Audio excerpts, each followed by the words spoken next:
Hey everybody, I'm Leon from the Fetch TCG Pro Team, and I'm here with my meta prediction for the 2023 Championship Finals. Just real quick, I'm going to be covering what I'm going to be expecting in Nats. I'll do some overall meta thoughts if they come up. Quickly, I'll go through the pros and cons of each deck, and ultimately, these are just my opinions, and I'm not the best player, so take with it what you will. Getting right into the decks, I think Sakazuki is the best deck in the format. I think if you ask any top player, they'll say the same thing, and for very good reason. The deck is very flexible.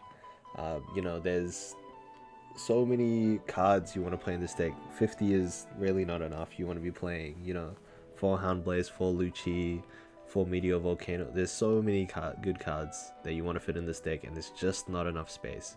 So I wouldn't be surprised if, top 8 is 8 Sakazuki and all of them have slightly different lists. The deck is a great matchup spread. You're not dominating too many matchups, but you're definitely favored overall. Against all the other decks, which I'm going to be talking about as the decks which I expect to be most represented, I think you have a good matchup into all of them. And I think that's ultimately what's most important, is how good you do against, the other decks which are represented. There's really high skill expression with the deck. Obviously, you're planning a few turns ahead. You got to worry about how much reduction you have in hand, as well as how much removal, and how important certain cards are at different points in the game, and if it'll be really bad if you don't draw them later. And there's relatively low variance compared to other decks because of the leader effect. Just cycling one card each turn really reduces that variance compared to other decks, which are most of them are just relying on top decks, top decking the right cards. You kind of have a second opportunity to top deck the right card. Going into the cons, it is a high skill expression deck with a very, very low skill floor. If you don't know what you're doing, you're going to lose with this deck. You're not going to have a good time, and you should probably just be playing something else. If you haven't been practicing this, pick something else. Another con is everyone is expecting you. You are the boogeyman of the format. Everyone's worried about you. So similar to Whitebait in previous formats, where you're not going into a tournament hoping to face no Sakazuki. You have to be ready to face 3 or 4, depending on how deep your run is going to go. And you probably have a pretty poor red matchup compared to some of the other decks on this list. Moving on, we have NL. One of the biggest pros I think with NL is when you're playing against unprepared players. I put bad players inside, but you know what I mean. They just can't beat you through your leader ability. Kind of the strength of your leader is that to kill you, they kind of need to commit 3 really big hits when you're at 1 life. 1 life is actually 2 life essentially. Secondly, triggers are pretty fun. There are a lot of get out of jail free cards, getting beach in life, and this is one of those decks which because you're using Yamatos, because you're using Katakuris, you kind of get to reuse those triggers over and over. The Holy combo is very strong. Probably one of the best things you can be doing on turn 2. Doing it 2 turns in a row even, your deck becomes really, really fast and hard to compete with. And you beat the red decks, which beat Saka, which is, I think, a pretty good pro. Cons, you have a pretty rough purple Luffy matchup. It's just stylistically very hard for you to kill 6k bodies every turn while stacking your board and making sure your life is well protected. Also, this deck is similar to some other decks that we'll cover later. You can have this issue where you see too many of your big boss monsters or not enough of your boss monsters. Some games you'll draw all of your Yamatos, Katakuris, NLs, and you'll just be depressed because you have no counter in hand. Other games, you'll get to those last turns and you'll be hoping that you draw a Katakuri off the top. You'll be hoping you draw an Yamato off the top just to gain that life back, and sometimes it's just unlucky. Moving on into the aforementioned Purple Luffy. I think Purple Luffy is another deck with a great matchup spread. The only big issue is that in the cons you have a very poor Sakazuki matchup, especially against the Sakazuki that knows what they're doing. You kind of need to draw well, and they need to draw badly to win that. Other than that, I think the deck is actually quite easy to pilot. If you're going first, ramping on the first 2 turns where it's available, playing a 4-Don vanilla, On 7 Dawn, you're playing Paulie, or you're playing a kid. Depending on what you did, then you go to 10 Dawn, where you can either get your Kaido out, or you can play 2 5-drops. It's pretty fun. You tend to just have a very strong board throughout the game. One of the other cons is that the deck can be quite bricky. Like I mentioned, you're playing the Kaidos, you're going to be playing Magellans, you'll be playing some number of 7-cost kids, you're going to be playing Paulies. There are a lot of bricks in the deck, and if you're drawing enough of them, or you draw a few of them and you don't have the queens to filter them out, you're going to have a bad time. Moving on to I think the last of the top tier decks, Katakuri. This one I think has been seeing a little bit less representation than the other decks so far, anecdotally as well as from the first few tournaments that have come out. Katakuri is a very strong leader, using 1 Don to get 2k power, as well as being able to rearrange your life. It leads to you have some very strong, somewhat reliable triggers. Thunderbolt and Amaru are great. Being able to rest 4-cost blockers, Thunderbolt being a very aggressive trigger, KOing things on board. There's great removal tools, and your games tend to be quite easy to navigate in terms of when to counter, when to trigger, where to put your triggers from your life. And some of the cons, the purple Luffy matchup I think is just generally quite hard for yellow decks. You'll tend to have a lower hand size than usual. Obviously, you don't want to go above 7 anyways because of the purple law. But just because whenever you trigger a character, that means you're discarding a card. Sometimes it feels really bad when your hand is full of, counters, and you have to discard a 2k counter to get the body out.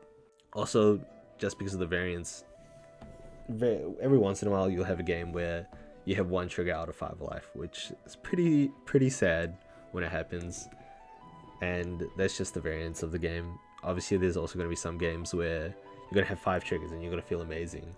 Moving on, we're going to go into the red decks of the format. I named the slide I miss OP02 to OP04. These 3 have had their time in the spotlight, and who knows, maybe they'll come back. We'll see. But I'll run over them anyways. So here we have Whitebeard, Zoro, and Law. So the pros, they're still somewhat unexpected, I think. I think people are more ready for them now, but not everyone will be prepared to play against you.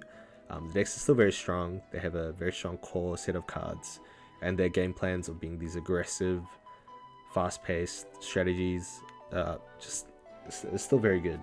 And it kind of these decks kind of pick some of the top decks. Specifically, Whitebeard and Zoro I think are quite good into Sakazuki, and I think Law does quite well in the yellow matchups as well as the purple Luffy matchup. Going into the cons, Whitebeard and Zoro have a pretty bad time against NL because of the thing with NL where you have to hit them 3 times really hard to kill an NL. It's quite difficult for Whitebeard and Zoro decks to do this. Whitebeard has a slightly easier time, I think, if you manage to chain the back-to-back Whitebeards, but if you don't, it's not going to be a good time. Also, Law has a good matchup against NL, or 50-50 at least, but it does quite poorly into Sakazuki. Just the Lucci, the 4-cost Lucci being able to KO 2 characters on your board means you're going to have a really tough time getting up to 5 bodies on board to use their leader ability. One thing I thought was interesting was that Law was looking like one of the best decks in the format before the Sakaluchi deck got developed. I believe in the first C championship in the Eastern region, Law was 3 out of the top 4 decks, the 4th one being Sakazuki. But I think the Sakazuki wasn't even the Sakazuki close to the Sakazuki list that we're seeing today. But in that format, it looks like Law was dominating everything. But then Sakazuki came out, the new Sakazuki list came out, and Law just dropped off the face of this planet. Moving into my picks for Darkhorse decks, we have Nami, Queen, and Law.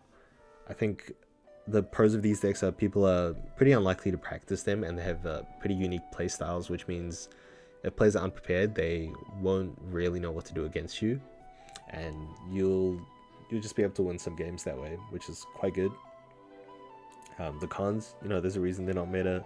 They are not the most powerful decks in the format. If they were, they'd be seeing a lot more play. The players that do know how to navigate the matchups will probably have a lot easier time beating you than, obviously they'll have an easier time than the players who don't know the matchup. But if someone's playing a meta deck and they know what to do against you, you're not going to have a good time.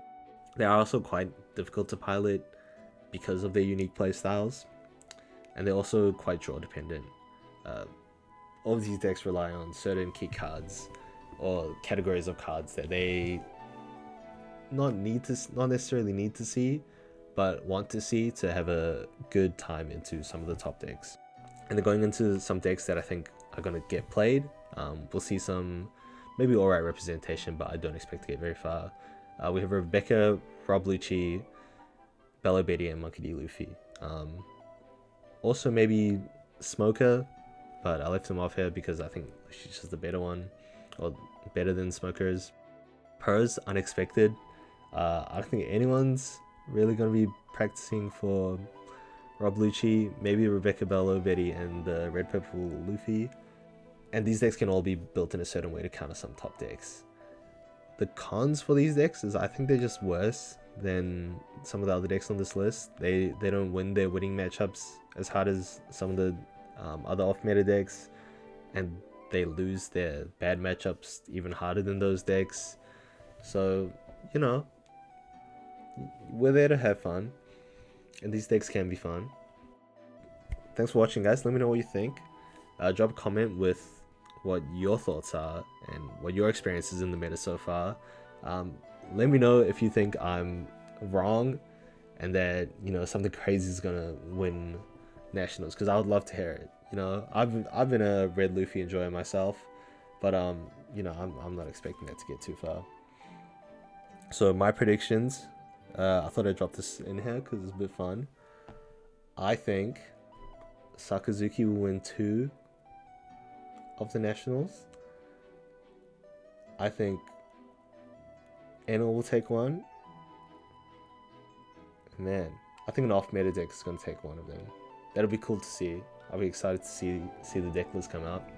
And for those of you who are coming to the OCE nationals, come say hi to me and David. We're going to be judging around the venue, you know, telling you that you're misplaying, or, well, I guess we can't do that, but you know what I mean. Awesome, guys. I'll see you next time.